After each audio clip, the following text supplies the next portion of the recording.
Thank you for making Locked On Yankees your first listen every day. We're free and available on all platforms. On today's episode, the owners and players discussed the universal DH and expanded playoffs because the economic stuff is getting too testy. On this day in Yankees history, Andy Pettitte announced his first retirement, and it's Throwback Thursday. And Abbey and I are going to discuss some games we attended, if they were special or not.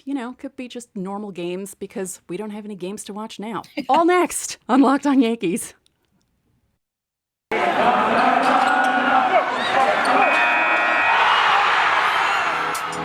You are Locked On Yankees, your daily New York Yankees podcast. Part of the Locked On Podcast Network, your team every day.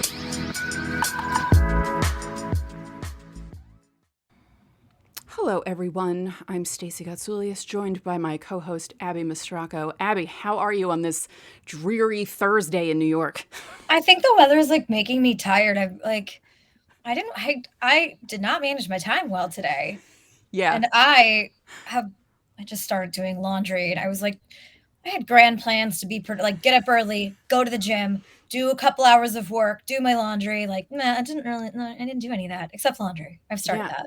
I actually forced myself to, I get up early all the time. I don't sleep anymore. And I was going to do a class at 9, and it was kind of eh. And then I worked out from 10:30 to 11:15.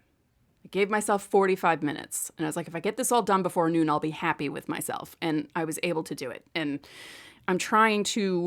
we're in February, and I'm trying to turn over a new leaf. And, the month just started. I was like, okay, I'm going to work out every day and make sure I do it in a timely manner. And here we are. So I think part of the thing is the NHL All-Star break starts today, and I'm not going to the All-Star game. So, I think now that I get a break for the weekend, I don't have that much work to do today. I was just trying to get ahead for next week, transcribe some interviews and not leave everything until the last minute. Yeah. And I have 4 days where I'm mostly off, and that's the most I've had in months.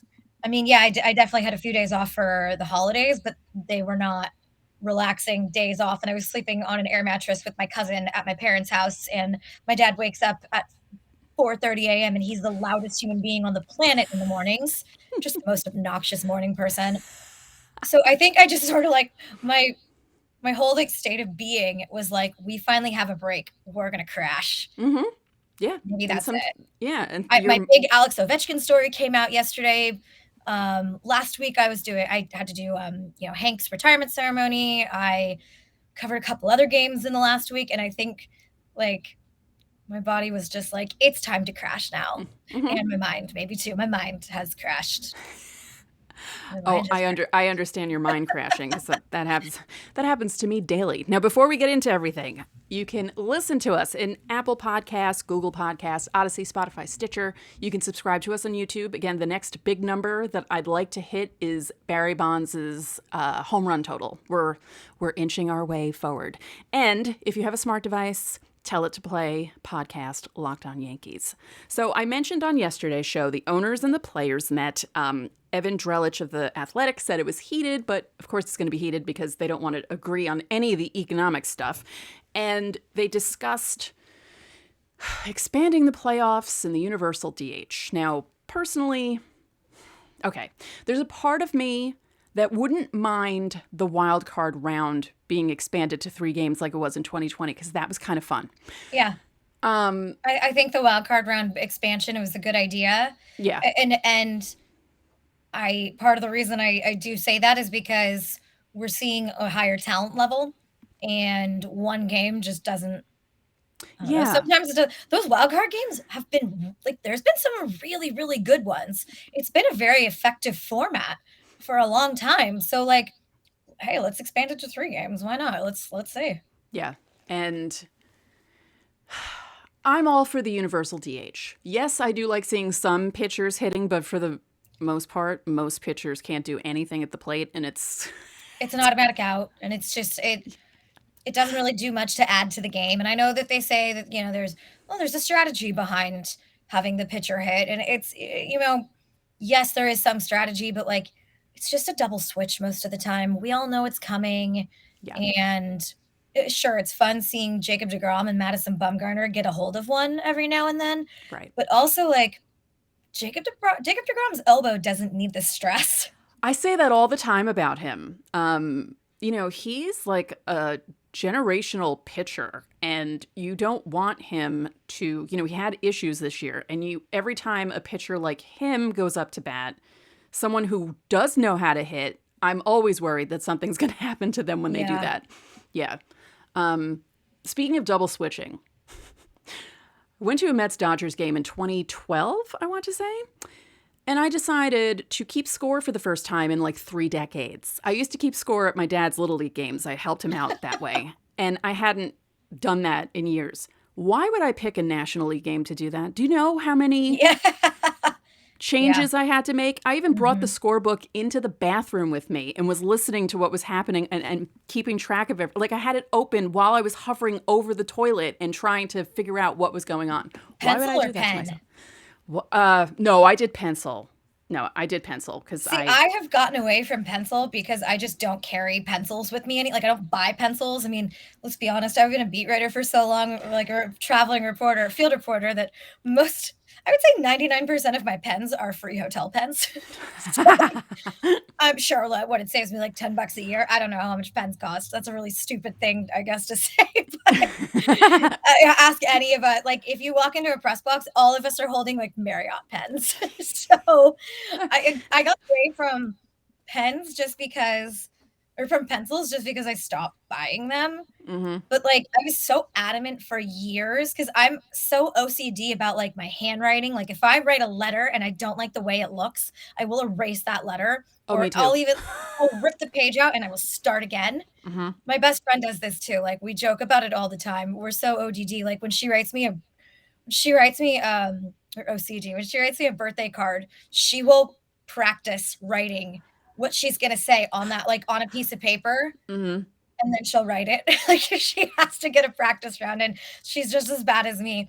But like, I sort of admire those people who like keep meticulous scorebooks and pens because mine's just getting scratched up and it irritates me more and more as the game goes on. Oh, yeah. Yeah. I mean, like I said, it was my first time in decades doing it, and I wasn't going to trust myself with pen. The other thing that I find is I'm so used to typing on a computer all the time that my handwriting has gotten horrible, and I can't stand it because the Virgo in me that drives me crazy. And talking about writing and not being able to write, I have so many unused notebooks that I planned on using as journals, but I don't want my handwriting to be terrible, so they're just sitting in my room. Like, I'm telling you, there's at least 10 notebooks in my room that I have not touched yet because I don't want sloppy handwriting in them. So yeah, no.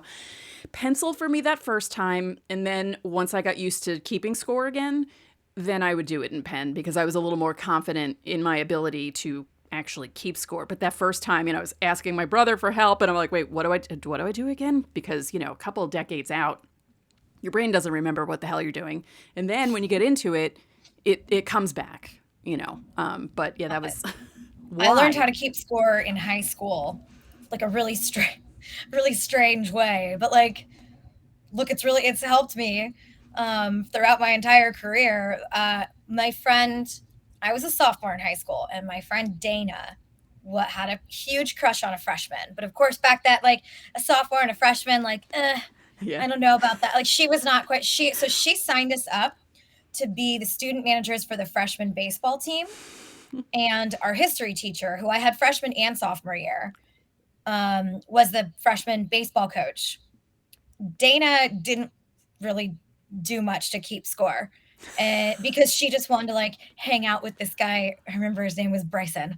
And so Mr. Schaefer very quickly identified me, and he was like, well, you clearly understand what's going on in the game. Like, Dana's here for other extracurricular reasons. He was like, you get to keep the scorebook now. And I was like, oh God, what if I screw something up? And he's like, we have somebody else keeping the scorebook too, but I need you to keep one for me.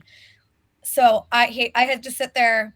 He actually like let me blow off a history lesson so that I could learn to keep score the way that he wanted me to, because everyone sort of has their own sort of like shorthand or like things that are maybe not 100%, accurate to keeping score. Yeah. Yeah. So Mr. Schaefer, if you're listening, thank you for teaching me how to keep score when I was 15, because it's a skill that I still have today, and I still probably keep score exactly the way you taught me to. So we were talking about, getting our stuff together and, our days getting away from us and trying to work out. And hey, if you want to do that, you should eat a Built Bar, because Built Bar is the protein bar that tastes like a candy bar, maybe even better than a candy bar. Built Bar makes it easy to stick to your New Year's resolutions because it tastes so good you'll want to eat it, unlike other protein bars, which can be chalky or waxy or taste like a chemical spill. Most Built Bars are 130 calories, have 4 grams of sugar, 4 net carbs. Candy bars are usually around 240 calories with 30 grams of sugar and dozens of net carbs. But even if you're not a fan of working out, you can at least eat something that tastes good and is good for you. That way, when you enjoy a delicious Built Bar, you can almost count it as a workout.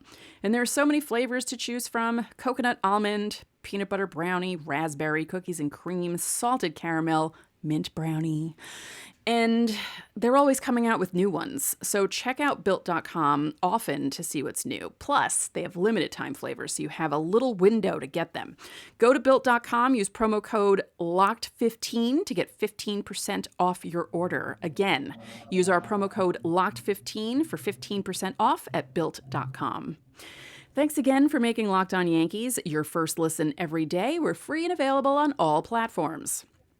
So I didn't realize this until I saw Instagram, because I follow one of those Yankee history accounts. And on this date in Yankees history, Andy Pettitte announced his first retirement. This would be 2011, so the year before he came back, which that day, let me tell you, early Twitter was fun. Before it became an absolute cesspool, the early days of Twitter were a lot of fun. And when Jack Curry tweeted that Andy Pettitte was coming back in 2012, Yankees Twitter had a meltdown in a good way, but no one believed it at first, because we were like, wait a minute, it's too early for April Fools. What is happening right now? And Andy Pettitte, I say this all the time, he's the pitcher I saw the most from the dynasty years. Saw him almost all the time in the playoffs. And this even went into 2009. I think I saw him three times in 2009 just by himself. And 2003, saw him every round. And when he left for Houston, I was very angry with him. And I was rooting for the White Sox to beat them in 2005. I'll admit it, I was. As much as I thought A.J. Przinsky was a jackass and didn't really want him to win anything, I was still really angry at Andy Pettitte for leaving the Yankees the way he did and was rooting against Houston. But it was a bummer when he announced his retirement in 2011 because, they just won 2009. 2010 was a bit of a disappointment, but hey, they made it to the ALCS. So it wasn't like it wasn't like those early 2000 rounds where, like 2002, they got knocked out in the division series, 2005, 2006, 2007, like those years. Mm-hmm. I was at 2007. I was at Game 5 against the Indians. It was one of the worst experiences of my life. But yeah, no, Andy Pettitte was our guy in this family. As I said, we always saw him. My mother loved him. As I said the other night when we were recording, my mom would have to rub his butt on the TV to make him pitch better, and it usually worked. But yeah, it was he said something that day, February 3rd, 2011, about how his heart wasn't in it anymore. And we talk about that a lot when guys retire, because they'll say stuff like that, or they physically can't do it anymore. He said it was really like a mental thing with him, that he physically could still do it, and we found that out a year later. But I feel like a lot of these guys could be tempted to come back. For some reason, I thought Stacey would be tempted to come back, even though he was nearly 40, but I felt like there was some way that he would come back. But yet Pettit just... When he came back in 2012, I saw him play against the Indians, and Casey Kochman hit that comebacker that broke his leg. June 27th, 2012, was that the day? Yeah, that was not fun. That was not a fun Andy Pettitte pitching experience. I remember that. I had just moved back to LA, and I remember seeing that. I was at my uncle's house watching, I think just like Sports Center or something with my cousins, because my cousins were big into baseball, like in Little League, and one was pretty good for a little bit. And I would go over there once a week. And I feel like I remember seeing that highlight, and It was, it was pretty gruesome. yeah, because when it happened, I was sitting way up in the upper deck. I was above, just past third base, really high up. I think maybe only 3 rows from the top. And I could tell it was bad. And it was the early-ish days of Twitter, so not everyone was on Twitter. It wasn't like it is now. And I had my phone, and maybe like a half hour later, 45 minutes later, it came across from all the beat writers that his leg was broken. I yelled the F word really loud, and everyone in my section turned around and was like, why are you? What's the matter? And I said, Pettit's leg is broken. And then everyone else started saying the F word. That makes sense. Yeah. Oh, no, because Cece was hurt that day. I think that was why Pettit was pitching, if I remember correctly. Cece had to go on the DL. It was the DL back then. And then Pettit gets hurt in the way that he got hurt. He'd only just come back because, he announced that he was coming back a little late into everything. So he had to like rev things up, and his spring training lasted a little longer, and he didn't start right away. And yeah, that was that was really bad. I was so excited to see Andy Pettitte on like a weekday in the middle of the end of June, in the middle of the week, on a really nice sunny afternoon. And then I see him get his leg broken. I was also at the game when Mark Teixeira fouled off a ball and broke his shin. But we didn't know he broke his leg at the time. But you could tell it was bad when it happened. Yeah. We were all the way out in the outfield and heard it. And I was like, oh, that's going to be bad. Was that 2015 or 16? One of those 2 years. It was not great. God, I've seen a lot of bad stuff. Okay, so what's your favorite Pettit memory? Ooh.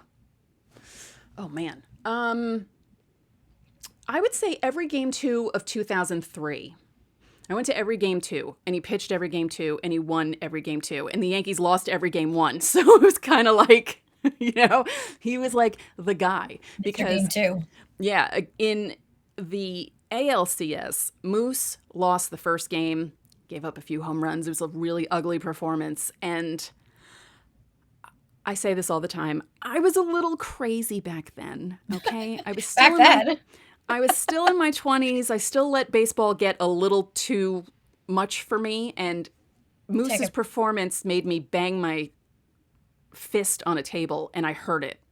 Never went to a doctor, but I knew I did something bad to it. So I was wearing a brace the next night at the game. And this guy next to me said, oh, what happened to your wrist? I'm like, Moose. He's like, wow, you're hardcore. I'm like, I am hardcore, yes. So I would say all those game 2s. And even, did he pitch? Oh, yeah, no, he pitched the pennant clincher in 2009 that we saw against the Angels. We were at game 6 for that, and it was another Pettit start. It just seemed like, I know he lost some playoff games, but a lot of times it wasn't his fault, although, all right, Arizona was. But I always said to my brother, he went to game 6 of 2003 against the Marlins, but he went without me. And I always joke that they lost that game because I wasn't there. The power was the 2 Gotsulias siblings being there together for all the game 2s. And because he went to game 6 by himself, it ruined the mojo. So just ruined it. Mm-hmm. Absolutely. And he called me. He called me from his cell phone. He was like, this is the worst. Because he had been at game 6 against Atlanta. So he watched the Yankees win their first World Series in 18 years. I didn't get to be there. So part of me was actually happy he was there for a World Series losing game. I know that's awful of me to say, but I was annoyed that he got to see David Cohn's perfect game when I didn't. He got to be at game 6 against Atlanta, and I didn't get to be there. So I was kind of like, all right, well, you got to see them lose a World Series. So I know. It's a sibling thing, though. I mean, it's kind of normal to feel that way, right? Maybe. I don't know. I'm not that close with my brother. And he doesn't really like sports. So other than the NBA, other than basketball. Yeah. Yes. I had to teach him about what a perfect game meant. He didn't know. Oh, that's right. That's right. You had said that. Speaking of games, we still have football. The Super Bowl is coming up. We have the Bengals and the Rams. I mean, who would have thought the Bengals, of all people, would be playing in the Super Bowl? And betonline.net has way more stuff to bet on this playoff season. It's from scores, totals, player performance props to where the next fired coach is going to land. There's a lot of stuff going on there in the NFL. BetOnline is the number one spot for all things NFL betting in 2022, and it's not just football. BetOnline.net's basketball, hockey, boxing, and UFC odds coverage is the best in the business. From sports right down to your favorite Vegas casino games, BetOnline is your number one online wagering destination. BetOnline, the fastest and easiest way to wager on all your favorite sports and play your favorite games. BetOnline, where the game starts. I'm happy for the Bengals. I'm happy for Jeff from Locked On Reds.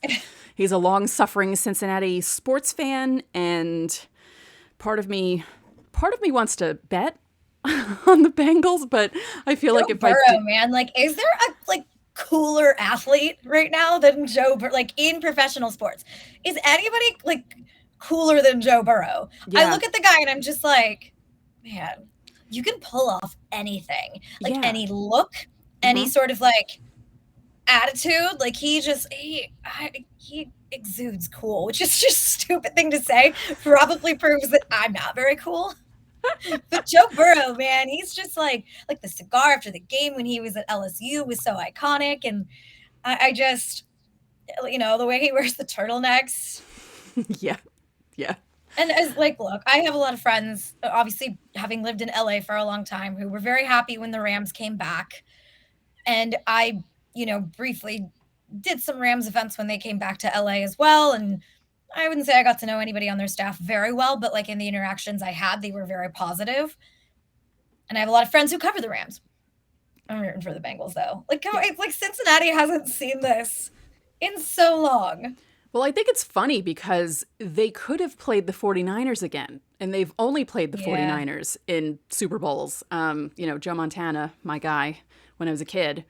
And Burrow reminds me of Montana in a way, just because of how cool, calm, and collected he is when he plays. And, they used to call Montana Joe Cool, and it feels like they should do the same thing for Burrow because he's the same exact way. It's just... Well, and Joe Burrow's just he doesn't change. He doesn't get too high or too low. When he was on the field for his post-game interview and he said, hey, we're going to enjoy this one, but we're not going to celebrate. We got the division and we celebrated that. We're not going to celebrate too much because we still have a job to do in the Super Bowl. And it's a little bit of a cliche answer, but it just seems to be very consistent with how he's been. I've watched some of his other post-game press conferences this year, and that kind of consistency in your demeanor is other teammates are going to feed off of that. And you're going to have team leaders that are getting really amped up and really exciting. And then having Joe Burrow there, that your biggest leader on the team, the quarterback, the general, having that sort of baseline, things go wrong, you still got the same attitude. Things go right, you're not getting too excited about it. That really helps in tight game situations. Who does that sound like? Yankee. Yeah, but Yankees wise, that sounds like Jeter in a way. Yeah, you're right. It's very effective, and there are a lot of raw leaders, and that's effective as well. But it just helps when there's frenetic moments of a game to look over to somebody who is just who has their composure and has never lost their composure. And it's just very it's reassuring to other players that okay, there's another at bat. It's going to be fine. Yeah. There's another inning. We can get this back. It's okay. Yeah. I made a mistake, booted a ball, made a mistake, but we can make up for it. When in tight game situations, having somebody with that kind of demeanor is really, really beneficial. I feel like Aaron Judge is like that. You don't really see him going. I'm trying to think because I mean, obviously I don't see a lot of him on the field and how he is pregame with guys. I do see him pregame locker room, everyone's kind of sitting around playing games on their phone. To be honest. Or they're doing, or they're taking turns in the video room doing work. But Baseball, because there's so many games in a season, it tends to be a very relaxed game, or True. like pregame. Everyone is just kind of hanging out, Yeah. chilling, shooting the shit. It's you do tend to you see guys in the dugout just kind of like whatever, because there's so many games. That doesn't mean that they're not taking it seriously. I see fans all the time who are like, "That's insane. They should be thinking about baseball 24 hours a day." There's so many games that it's like sometimes Well, I want to it's a ask those people, do they think of their job 24/7? Because baseball is a job. Like, yeah, I know. I know it's a sport and it entertains you, and you think that they should live, And eat, and breathe baseball, but they do have lives and they do have to turn it off at some point and People not be ask so me crazy. about like the difference between covering hockey and baseball because there's just so many games in baseball. So like the intensity level and the adrenaline is different. It's at like a sort of a baseline level. Like it's at like a Joe Burrow level. It's more relaxed. In baseball, hockey, you tend to get a little bit hockey and basketball to another extent as well. There's more games you tend to there's more importance on certain games. Let's be honest, there's a lot of games in baseball in the middle of the year that just don't that there's zero importance. There's not a lot of importance. There's importance in individual performances sometimes, but like they're not crucial games. Right. And before a game, guys are just kind of they're taking hacks in the cages. They are watching some film and they're doing their pregame preparation, but it's kind of at a relaxed pace. Um, Basketball, hockey, you get some of those games where the pace is a little bit slower. Football, you get like a lot of adrenaline on game day because there's only one game a week and it's really easy to like get yourself amped up and worked up for it. Sure. So it's not quite as like frenetic. I know I just used that word a few minutes ago, but that's the word that comes to mind again. Sometimes the pace of baseball is just not quite as frenetic. Sometimes in-game situations can be though. So having that person, having your leader, having whether it's a Jeter or, somebody to look to who is going to keep their composure is going to make a big impact because then other people are going to keep their composure as well. So I think it's important in baseball. And I think Joe Burrow's got that under control and like, sorry, LA friends, go Bengals this weekend or next weekend. Yeah. I don't know what day it is. Do you have a memorable game that you attended or covered or anything like that? I've been to 2 no-hitters. Went perfect game. I went with my dad. Right. And actually my brother and our good friend from Vancouver, who's a golf writer. His name's Alfie Lau. That was pretty memorable. My dad, best Father's Day gift my dad ever got. His Was that the baseball Matt team. Cain perfect game? The Matt Cain perfect game. Yeah.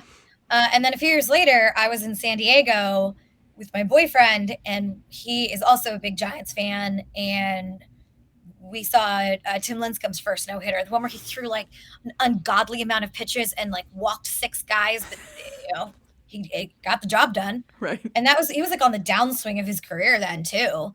It was like Dwight Gooden, same thing. Yeah. But I've never gotten to write about one. And both of those games, I was like so not angry, but just like disappointed because I was like, I want to write about this. Like I want to like capture the moments. Yeah.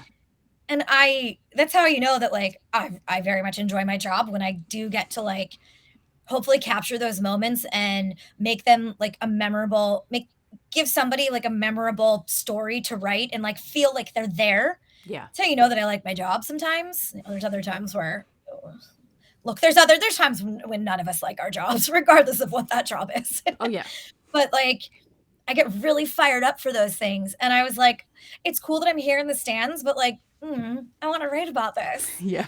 In terms of like games that I've covered that have been really memorable, I remember my first game at Dodger Stadium, like first Major League Baseball game that I ever covered.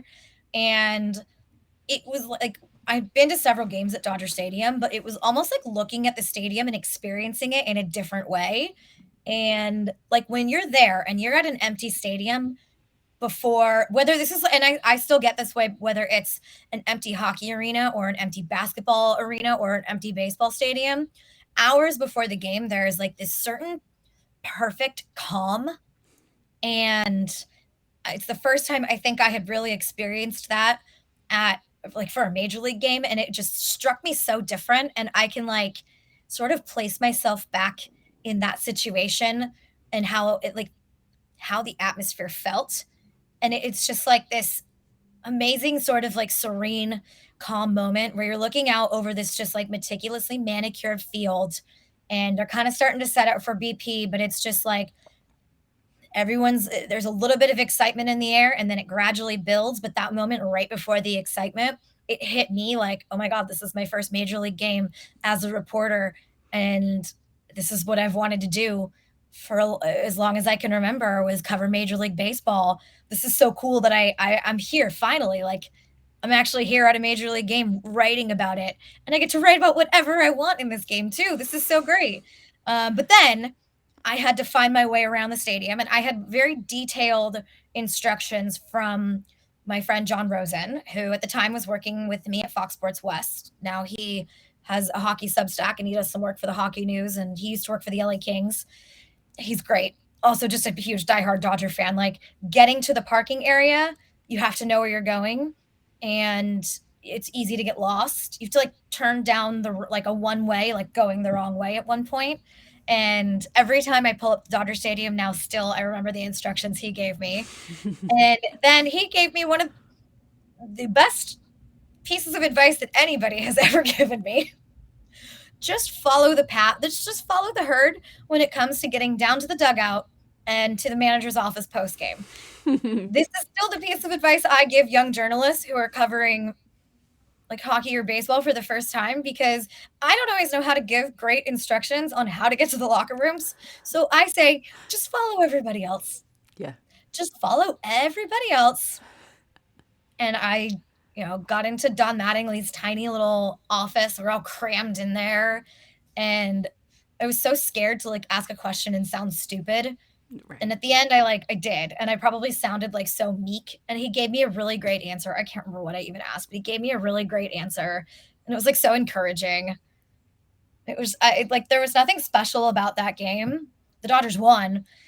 There's nothing special about that game, but I can still recall what it felt like getting to the stadium and looking out over an empty stadium for the first time. And just that moment of like, right before everyone starts getting excited and before all the action starts happening, there's just this, you have this moment at like every game. It's just very calm and very quiet. And it's like such an enjoyable moment where you just get to look out over the field and be like, how beautiful is this? This is so cool. I went to Dodger Stadium once, 20 years ago. Dear God, that was 20 years ago, 2002. Wow. We came in the top because my friend Chris wanted us to experience walking in at the top level and seeing the field below us. Because I didn't really know how Dodgers, like I saw it on TV all the time, but I didn't realize the topography of the land and I didn't know how things were. The Sierra Madres. Yeah. And I was like, I felt like how I felt, not quite on the same level, but the way I felt at the Grand Canyon, like I was standing there just like, I'm like, this is so cool. And he's like, yeah, we're going to head down the stairs and go to our seats. We were all the way out in right field, like maybe 6 or 7 rows up from the low fence. Like we had pretty good seats. My brother was able to get us good seats. But coming in that way and seeing the field from that level was just, I was like, wow. Because I've always seen Dodger Stadium on TV or in movies, it was in The Naked Gun and, playoff games and World Series and all that stuff. And just being there was amazing. And if you haven't been to Dodger Stadium, people, That's highly great. Recommend it. And I always like, even if I have better seats and I'm, sorry, that's the timer going off for my laundry. I don't know if anybody can hear it, but apologies if you could. I was like, is someone at your door?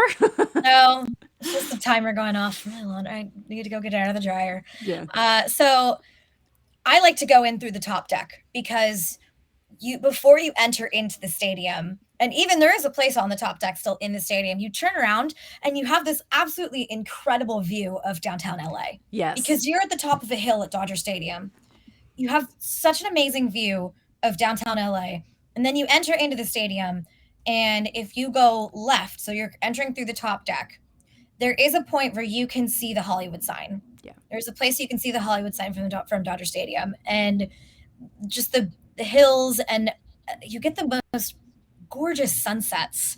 When the sun sets, like sort of, it looks like behind the hills there, it just glows. It's beautiful. And, obviously you guys all know I probably grew up watching the Giants more than any other team. My dad's been on the podcast. He liked the Yankees and the Giants, but I've had some pretty cool experiences at Dodger Stadium, and it was where I covered my first major league game, and I'll never forget the feeling of walking in there for the first time as a reporter with a credential. And I think I saved that credential too. Nice. See, I would have done that too. I like to save things from everything. I have a whole basket full of tickets, and my brother has, he has the picture of the last out of Game 6 against Atlanta, and he has his ticket stub in the picture frame. So, yeah, we like saving that stuff. One quick thing about Dodger Stadium. I saw the building that is General Hospital, like the building that they showed at the opening of General Hospital. Yeah. That excited me a lot. I was like, oh my God, it's General Hospital. This is the coolest thing ever. So, yeah. And my brother, too, he's like, oh my God, wait. He's like, isn't that General Hospital? I said, yeah, that's the building, yes. Not that he watched it, but my mom and I watched it so much that he kind of watched it with us as he was growing up. So, but yeah, that's really cool. I'll never be credentialed to cover a game. Not that I want to. I don't have the skill set to do that. I really don't. I mean, I would like to follow someone doing that. Like if I could shadow someone and like hang out and watch everyone do it, I would do it. But no, I don't have that skill set. I couldn't do it. But that's cool. So that's it for this episode of Locked On Yankees, which is part of the Locked On Podcast Network, your team every day. Abby and I would like to remind you that you can listen to the show in Apple Podcasts, Google Podcasts, Odyssey, Spotify, Stitcher, or anywhere else you get your podcasts. You can watch and subscribe to us on YouTube. And when you get into your car, you can tell your smart device to play podcast Locked On Bets. Now make your second listen of the day Locked On Bets, your daily one-stop shop for all your gambling needs. Locked On Bets is hosted by your boy Q with expert analysis and insight from Lee Sterling.